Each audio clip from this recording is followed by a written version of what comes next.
ظالم ستمگر،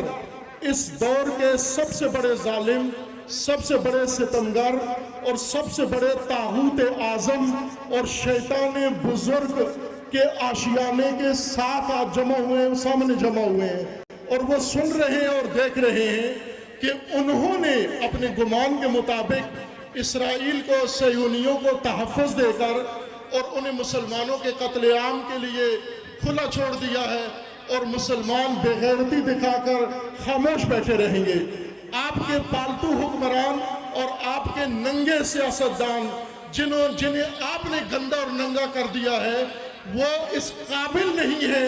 کہ غزہ کے لیے، اقصیٰ کے لیے، فلسطین کے لیے اور مظلوم کے لیے آواز اٹھا سکیں، چونکہ کوئی فاسد انسان کبھی بھی حق کے لیے آواز نہیں اٹھا سکتا، کوئی ظالم کا پالتو ظلم کے خلاف آواز نہیں اٹھا سکتا۔